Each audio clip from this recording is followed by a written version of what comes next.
গাইবান্ধা জেলার সাগারটা উপজেলার ভরতখালী ইউনিয়নের ভরতখালীতে এই স্টেশনটি অবস্থিত, যা আজ ধ্বংসের পথে। কেন আজ এই স্টেশনে ট্রেন চলে না, কেনই বা এই স্টেশনটি তৈরি করা হয়েছিল, তা নিয়ে থাকছে আজকের ভিডিও। চলুন ভিডিওটা শুরু করা যাক।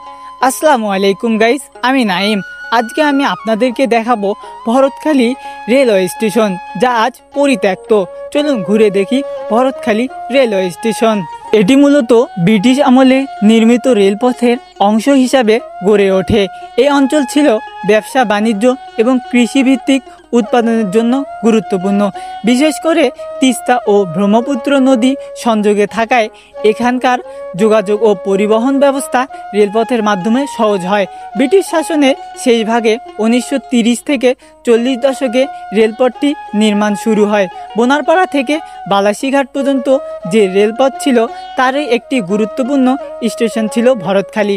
এই রেলপথটি মূলত নদীপথে নৌযান ও সংযোগ উত্তরাঞ্চলে কৃষিপণ্য পরিবহনের জন্য ব্যবহৃত হইত।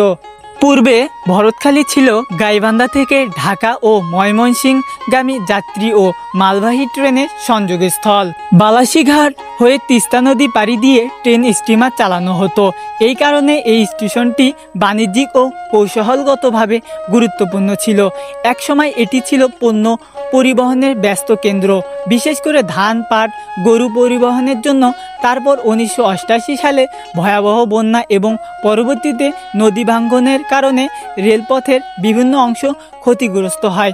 নদী ভাঙ্গনের ফলে বালাসীঘাট ও ভরতখালী রেল লাইনের কিছু অংশ বিহীন হয়ে যায় এবং রেল যোগাযোগের কার্যক্রম বন্ধ হয়ে যায়।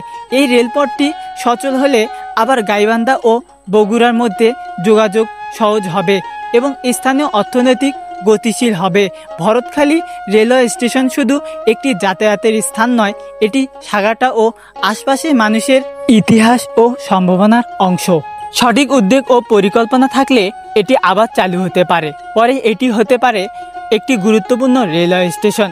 এই স্টেশনে আগে নিয়মিত ট্রেন আসতো, গরু, ধান, পাট সবকিছু এই পথেই যাতায়াত করতো ঢাকায়। স্থানীয় ব্যবসায়ীরা বলতেন, এই রেলপথ আমাদের প্রাণ, আমাদের জীবন চলে এই রেলপথ দিয়ে। বর্তমানে রেলপথটি পরিত্যক্ত অবস্থায়। এই স্টেশনটি যদি আধুনিকরণ করা হতো তবে এটি শুধু সাগাটা নয়, পুরো গাইবান্ধা জেলার যোগাযোগ ব্যবস্থা নতুন সম্ভাবনার দ্বার খুলে দিতে পারে। স্থানীয়রা এখনও স্বপ্ন দেখে একদিন এখানে আবার ভোরবেলা ট্রেনে হুইসেল বাজবে, কৃষকরা মালামাল নিয়ে স্টেশনে থাকবে। স্টেশনও আজ রয়ে গেছে টিকিট কাউন্টার, কিন্তু ট্রেন তো আর আসে না। ভরতখালী শুধু একটি স্টেশন না, এটা এই অঞ্চলের মানুষের জীবনের অংশ।